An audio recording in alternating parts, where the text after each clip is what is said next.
Welcome to TWC week 14, I think is what it is. We're next to the last week of TWC, and I just have a few things I want to go over with you as you prepare your narrated PowerPoints for your final project. So this video is going to cover really two things mainly, three. First, I'm going to cover the walkthrough portion of your PowerPoint. There's been some questions I've gotten through Canvas and through Zoom meetings. So I just want to briefly show you exactly how to do the walkthrough portion of your presentation. So remember, you have to have a minimum of 3 visualizations and one of them needs to be a walkthrough. So I'm going to show you how to do that today. I'm also going to briefly show you just some tips for doing your narrated PowerPoints. You probably are pros by now if you did do them for your ASU 121 AAC projects. But if you haven't done it yet, or if you didn't do it in the fall for ASU 120, I'm just going to go over a couple of tips for creating your narrated PowerPoints. They must be done in PowerPoint. So you cannot do this in Google Slides or iMovie. You need to do this in PowerPoint. So I'm going to show you how to do that really briefly. And then the last thing I'm going to talk about is grades for the semester as we are winding down, kind of give you an overview of what's going to come up, but specifically want to talk about grades so that if there are any questions about those this week, we can start to address those. This week is a week that I really want you to be making Zoom meetings with me. I have a lot of extra time this week because I'm not running my ASU 121 classes. I would love to hear from you. I'd love to work with you on your presentations because they are worth a whole lot of points and I want to make sure that they're very good. So please contact me to set up Zoom meetings. I am happy to help you with that. So let's get to it. I want to do this quickly for you. So the first thing I want to do is show you how to do a walkthrough. And I am going to turn my head and I'm going to share my screen on my larger computer. I think this is going to be helpful because I can actually use a mouse and we'll take a look at how we can put together your walkthrough portion. So let's share my screen. So for the walkthrough, we do want to have data typically for the walkthrough version. So it's something you're going to create in Excel using information you've gathered from online or other methods, but should have a data table that you have somehow put together. I just realized my sound is on my phone and that's where we're getting feedback. Okay, so here I have a data table. I got this from a really great website. If you're still looking for some data, this is a really great website to use. It's called Our World in Data. On their main page, there are different topics that they go through. They have a lot of great COVID-19 data. I think it's where I got the data. We did our bubble charts earlier this semester, but there's health. There's all sorts of topics that you can look at on this website. One of the beautiful things is that for every topic, they already have a lot of visualizations. Now, obviously, you cannot use their visualizations, but for every visualization they have, you can click the Data tab, and you can download the data as a CSV file, and then you can just save it as an Excel file. So that's what I did. I chose this Job Search Methods United States 2015. Which that is not an active title, that's a descriptive title. And I chose the data, I downloaded it to my computer, and that's what I'm going to use to create my walkthrough for you. So let me make sure I've got the correct screen shared. So the first thing I needed to do with this data is, well, this is really not in an order that I can use. We have the categories across the top, and then we have in the second line, we have the values. That's not going to make a good chart. So remember, when you have data, you can't just highlight it and click a button up at the top. Particularly, you cannot click the just format it as a whatever box up there and have it work. So what I needed to do is I needed to actually change and put that into a readable table. So I created my data table first. I also changed the labels because we didn't need that percent whatever, and I converted the numbers into percents so that you can see here, I converted those, I typed them in as percent. So I made a nice table. Then that's when I highlighted it and I clicked Insert, and I chose my chart type. So you can click reparameter charts, but some of these are not, this is not an appropriate chart with this trend line on here. Really the best chart is the one they did, and that would be this chart right here. And then here is where, again, we want to move that chart to a new sheet so that I can edit that well. We're going to do all of the editing.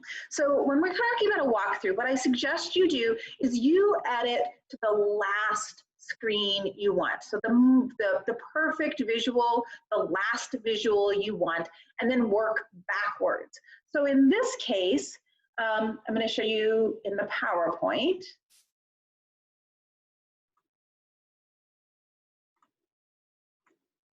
So this is my end product. This right here is what I want the final version to look like. Online resources are most important, but connections with friends and family are still necessary during a job search. I want to highlight the relevant information. This is what I want to look like at the end. So I want to edit my chart to make it look exactly how I want it to look at the end, save that version, and then I'm going to edit it so I can choose the prior versions. So it really helps right now to kind of think about what you want it all to look like in the end so that as you're working, you can work to that. So my end result in my presentation is going to look like this. And I have my narration that talks about, I wanted to look at what the most popular job search methods are and looking at each of the different job search methods that these people used over the last year. I can talk about the different percentages. And so we can see that the different, some of the percentages are kind of low, job fairs, employment agencies, ads, and prints. I'm obviously going to have a much better script for this, but I'm going to talk through the presentation as I'm doing my narration. And then I'm going to highlight online resources are most important, but really connections with friends and family are something that we really need to pay attention to because they're still very high on the list. So you can see that this was my end goal. So I want to edit my chart to get to this end goal in Excel. So again, I'm going to delete my lines. I'm going to change my color scheme. On this, I think I may have changed the gap width to make them bigger. I added an axis label at the bottom. And so I edited this so that I had one final chart. So I'm going to show you here. I need to share screen correctly. So again, in Excel, I added the axis down here. I changed the bars. I did all of those things in this chart. I added, didn't add data labels here actually, and I'm going to show you a trick for that later. So I did all of my editing in this chart and I saved it as a final version. So then what I did is I created a PowerPoint. I created a new PowerPoint. And then I created a new slide that was blank. Actually, I want a new blank slide. I don't like to delete everything. Let me share that with you. So again, I went into PowerPoint. I just created a new slide, blank, created a new blank slide, go back to Excel, copy it, go back to PowerPoint, and paste it. Just paste it as normal, Control V, Command V, paste it exactly as it is. Do not move it around, don't change anything, because you want everything to line up really nicely. So again, you're just gonna copy it from Excel. So don't save it as a PDF, don't save it as an image. It's not gonna work as well as if you just go to Excel, right click, copy, or Command C and Command V, and paste it into a PowerPoint slide. So that's going to be your last slide. So now that I have the final slide, I've saved it. I'm going to save in File, Save a Copy, and I'm going to change it to a new Job Seeker 2 or Job Seeker, whatever number in your order. You don't have to have 4. I had 4, but you only have to do 2. Save it as a new thing, and then you're going to edit that file. So I have all of mine saved. I have Job Seeker 2. So this is my second version. And so on my second version, I knew I needed to take away my main point. I needed to remove that. So I'm kind of, again, working backwards. And so I took my main and then I deleted this right here. So I changed its, I selected its bar. I clicked, oops, I double clicked that bar. So I got the thing over here. I clicked the fill button. I clicked fill. I changed it to the gray color that I, oops, the gray color that I was using. And then to get rid of this information here, you go to your data and you delete it from your data. So connections with close friends and family, you actually delete it from your data. So now that I go back to my chart, it disappears. Now it's not there. I also wanted to edit the title. So I took that away as well. So now that's the version I have. And I'm gonna put that back because I want to save, because I don't like to get rid of my original version. So I saved, I created that, I saved that as a version. I'm gonna take that, I'm gonna copy it, and I'm gonna take it to my PowerPoint. And then this is the one before it. So I'm gonna do a new slide, blank, and now I have that. Again, if I'm just pasting it from Excel, it's gonna line it up in exactly the same way. And if I've changed, I didn't change the spacing or anything major, it's going to all line up. So it's almost like you're animating it. Then again, same thing. I knew that the next thing I wanted from this version is I didn't want the online resources highlighted. So I deleted the title and I changed the color, double click that. I changed the color of the fill. Oops. I had not double clicked the bar. Let's double click the fill. And then again, I go back to my data and I delete the online resources, and that's gonna delete it from my chart. So now I have the middle chart that I needed for, and I'm gonna go back because again, oops, I want it to be this version. And so then I have my middle chart, Job Seeker 3. Oh, sorry, I think that's Job Seeker 2. So then I have my middle chart, which I can copy and paste over. I think I've got version issues here. So I can copy and paste that version over.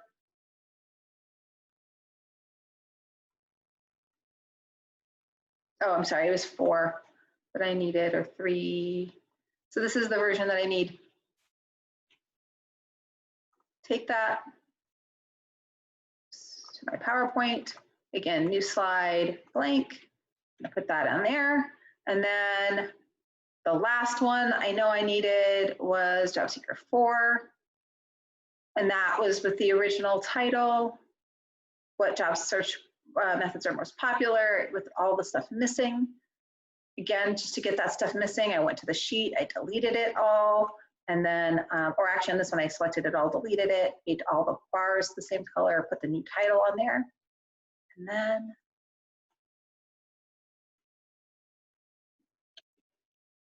now I have my slides and I can save this file. And again, you're gonna save this. This is only part of your narrated PowerPoint, but it's the walkthrough portion. And then again, when it's presented, go back to the beginning, it's presented, because everything's lined up, you've put it all on separate slides and you've done the editing from the back to the front, you can go through and see how it just kind of all walks you through the data. So that is how you create the walkthrough. You need to create your chart, you need to create the final version, and then you need to go create several versions of it as if you were kind of going to play it as an animation. So the next thing I want to talk about is how do you create the narrated PowerPoint. So for Wednesday, you have the draft narrated PowerPoint due. This draft does not have to have the verbal narration on it. It should have as much as you can possibly get in terms of the intro slide, the thesis slide, at least the 3 main sections of your argument. So 2 charts that are 2 sections, and then the 3rd chart, which is the walkthrough chart, which is also another section, and then the conclusion call to action. So I'd like to have kind of rough outlines of all of that. That could be images, that could be what you're going to talk about. It could be the actual script that you're planning to read, but I want as much as possible to see where you're at so I can give you some feedback on it. You will be submitting the PowerPoint file. You're going to be posting that to Canvas. It is a discussion board, so you can see other people's work. In the classroom, I would be letting you work together, kind of look at each other's work. So I'm doing that on Canvas as well. So you can see where people are at, how people are working on it, and kind of get an idea of the work. So for Wednesday, you're going to submit the draft. And again, if you want to give me your script, one of the things you can do is on PowerPoint, see how I kind of drag that up there. You can click and type and add your notes. So this is where I can type what I plan to say. This really helps you when you actually go to record your narration, because then you can read your notes as you're going, and it makes it a lot smoother and a lot easier to read. So I can put notes on any of my slides. So now it's time to record my narration. So this is how I'm going to do it. In PowerPoint, you go into the slideshow tab, and then you can do record slideshow. So you want to record from the beginning, or you can just do it by slide. It doesn't matter. If you record from the beginning, you can do the whole thing at once if you would like, but you don't have to. I'm going to show you some tricks though for recording from the beginning. So here it's recording from the beginning. I'm going to click record. And now I'm going to start talking to record my narration. I'm going to give whatever I need to do, and then I'm going to talk. You need to be very careful that you have a low background noise, that you're loud enough when you're talking that I can hear you and it's well recorded. If you can use a microphone, that's often a good thing to do.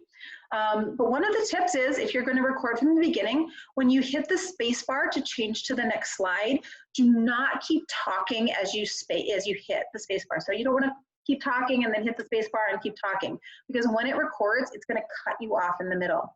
So as I'm talking with my slide, I'm going to want to talk and then hit the space bar and then start talking again. So give it the space. When you're all done, it will record it and it will be done. I think I accidentally went through the recording thing. So you can also just record by slide. So I can just record the narration for this slide. Now, unfortunately, it's not going to record on here because I don't have a microphone on this computer. And so it's not going to be able to record. I'm going to maybe show you on the other computer. But it will also record the timings. So the benefit of recording from the start to the end is it records the timing for changing the slides. If you just record individual slides, it doesn't record the timing and it can't be played as a narrated PowerPoint or as a movie. So realistically, you should do from the beginning and record your slides all together. That's the easiest way to do it. I do want to show you one other thing, and I'm going to show you on my main computer here.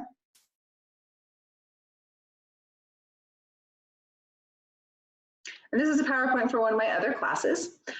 So I want to show you on this computer the recording of the narration, something that you want to just quickly pay attention to.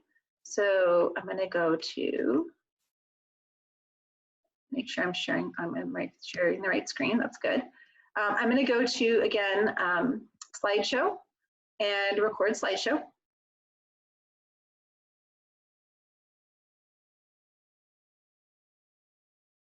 So now I'm going to record my slideshow on this computer, because now you're going to be able to actually see the sound because this has a recording device on it.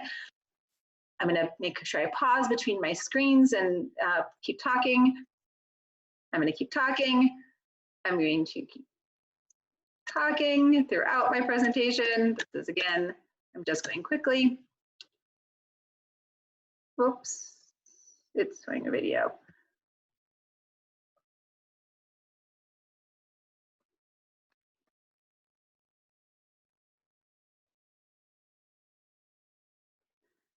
So now at the end, I have this all set. I should be able to click to get out of it.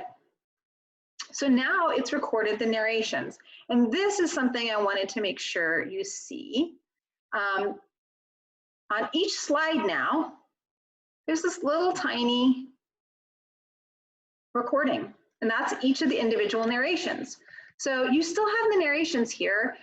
If you don't have the time, if you do need to make a change, you can always go and you actually can just delete an individual narration. You can click the delete button and delete it.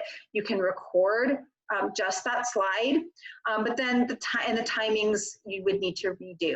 So that's kind of complicated. Sometimes it's just easier to start again and do the whole thing. It's not that long, but you can do the individual editing. The tip that I want to give you is that for each one of these little things, you should click on them.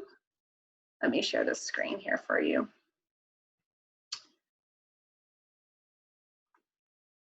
Oh, I can't do that on there. Never mind.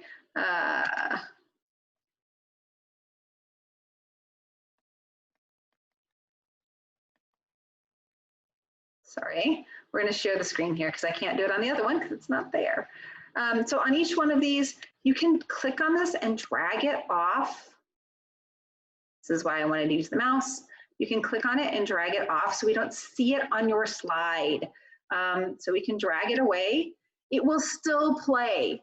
So if you drag it away from there, it will still play, but we will not see it on your slide. It makes your slides cleaner, nicer to look at if you don't have the little speaker thing on there. So please take each one of your slides, drag that away, it will still play. So when you can see at the end,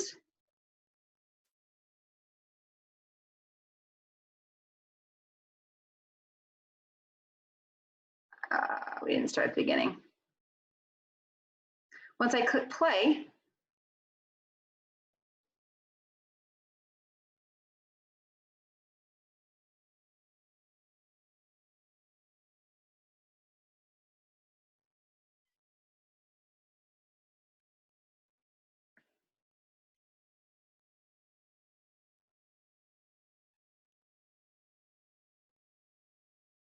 okay, so you can see it recorded it and it recorded the timing. So it switched the slides exactly when I wanted it to.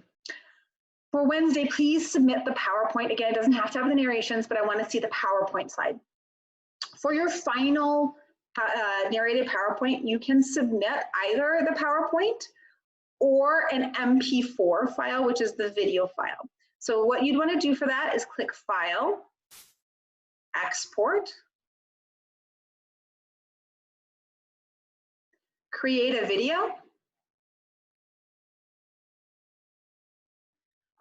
Full HD is fine, it works pretty well. Use recorded timings and narrations. Do not set the seconds per slide, just you want to use those recorded timings that you did, and then click create a video, and it will export an MP4 file that you can upload to Canvas. If you can't do the MP4 file, submitting the PowerPoint file is fine. I will convert them for you if as necessary. But please check your MP4 when it's done. It should be loud enough. It should have all of the words. It should not have that little graphic there. Everything should look clean, clear, and concise. It should meet all the requirements. Please make sure you check your videos before they submit, and make sure that once you've submitted it and uploaded it, you go back into Canvas and make sure it plays. Because if I can't open it, read it, use it, I can't grade it. So please make sure that your files work. Again, if you have any questions this week, please talk to me. I'm happy to review your drafts. I'm happy to help you create charts and graphs as you need them. I'm happy to help you with organization or thesis statements or your story. I want to help you, so please contact me. So the last thing I need to talk about, and I know I've gone long, is our grades.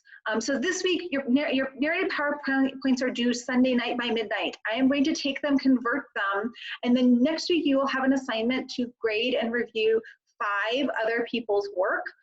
In that review, there's some specific instructions. I will go over that again next week, but in a video, but really there's some specific instructions for how to do that. And that feedback is graded pretty strictly because I want to see you demonstrate for me exactly that you knew exactly what you were supposed to be doing. So your feedback is demonstrating for me that you know what you're doing, not necessarily just providing feedback for other people. So grades, in the end, I have not been doing participation grades throughout the semester. I did have columns for them, but I have not. I am going to grade participation for the first half of the semester. Participation for the second half of the semester, I am going to still grade, but I am going to be a lot looser because we didn't have in-person class. So basically, you're going to earn that credit.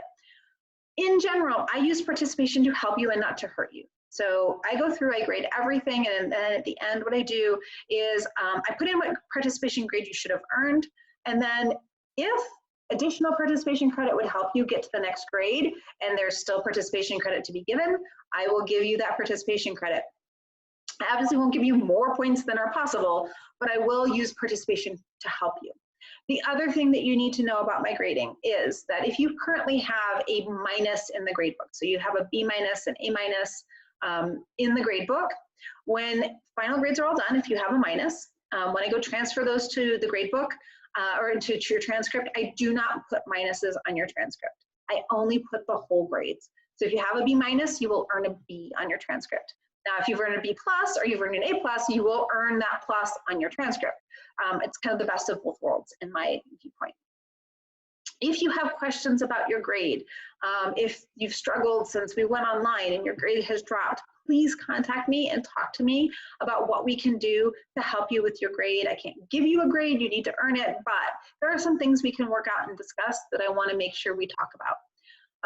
So please contact me if you have any questions about your grades, grade options, or anything like that. So that's it for this week's video. I will have one video next week to kind of wrap up the semester and make sure that you are on track for all of the final things that need to be done. But the last thing I'm going to do for today, and I'll bug you about this in email, is please complete your course evaluations for this class. I'm going to try to think if there's an incentive I can provide you for course evaluations. Normally I bring you donuts on the last day, or we have a party on the last day, and I can't do that. But course evaluations are hugely important to me. They're important to me in terms of me being able to adjust my teaching style. I read every one of them. I take critical feedback and I take positive feedback, things I'm doing well, so I can continue to do those. My supervisor reads all of my feedback. It goes into my evaluation. So your words matter. And it's important not only to me, but to your other instructors as well. So please, if you could take a few minutes and do the course evaluations, otherwise I'm going to bug you a whole bunch about them because they really want me to get them all done. And kind of my boss will bug me until I get them. So I don't want to have to keep bugging you. So please, if you could do the course evaluations, I'd appreciate it. Thank you for listening. I'm sorry this was a little longer than I intended, but please contact me if you need anything. Hope you're having a great week. If you are just needing to talk to somebody, come talk to me.